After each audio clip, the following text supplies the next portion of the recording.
Since the 1900s, oil and gas have been used globally as a principal source of energy. The North Sea began supplying the UK with these commodities in the 1960s. However, with reserves dwindling, 300 rigs and 14,000 kilometres of pipeline will become obsolete by the year 2020. With decommissioning estimated at a staggering cost of £21 billion, any alternative has to be considered. With the world needing 50% more energy than it uses today by the year 2030, it is clear that there will always be an increasing demand for energy worldwide. However, where we obtain this energy from is not so clear, and any form of renewable energy available needs to be exploited to its maximum potential. Hi, I'm Gareth. I'm Rory. And I'm Sam. And we are the Edinburgh Innovators. And this is our idea. Our proposal is to harness the incredible untapped wave potential available in the North Sea through the construction of multiple wave farms. These farms will consist of numerous Polaris devices which will be used to convert wave energy into electricity. This would incorporate the present North Sea infrastructure out of necessity rather than to simply prolong its lifespan. The existing infrastructure would be adapted to facilitate this production of energy, which would include the conversion of rigs into central hubs for multiple wave farms. Submarine power cables would be laid alongside pre-existing pipeline routes, which would link these hubs to the mainland, allowing the generated electricity to be transferred directly into the national grid.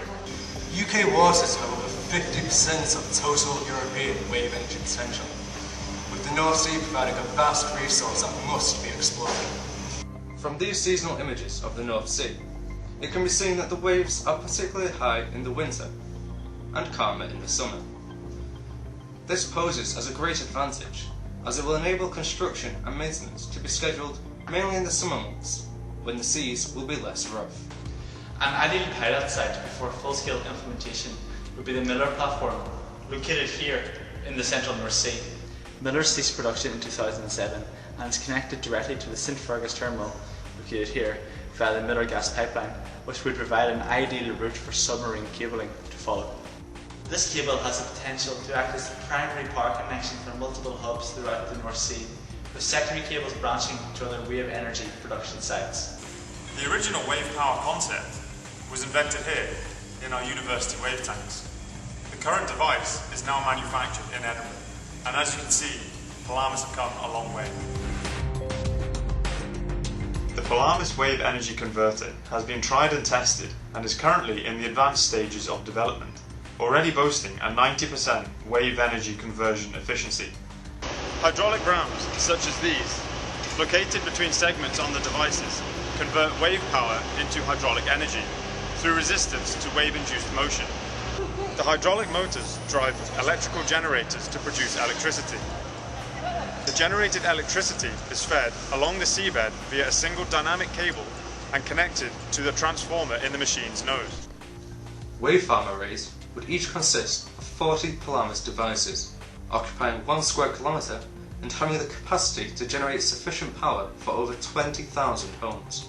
Control buoys placed around each array would enable optimum electricity generation in any sea conditions.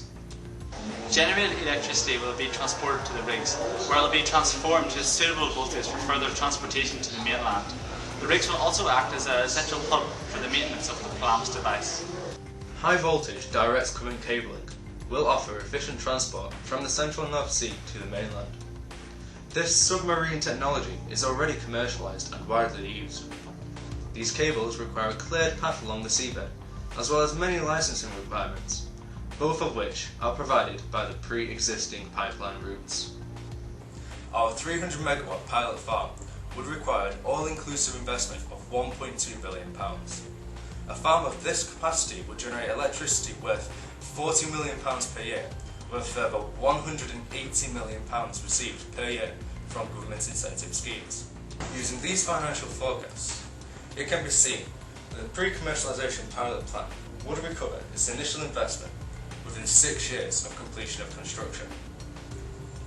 In comparison, the post-commercialisation pilot plan would recover its initial investment within 3 years, After commercialisation of the Polaris device, the investment required to implement the same pilot scheme would be reduced to £564 million. To put things into perspective, the 300 megawatt Thanet offshore wind farm off the coast of Kent generates an income of £100 million per year from an initial investment of £780 million. Through superior government incentives available to wave power, our 300 megawatt concept wave farm, if producing the same amount of electricity, would generate double this income. So why should you choose our concept? The UK continental shelf will become the global centre for marine renewable technology and engineering excellence.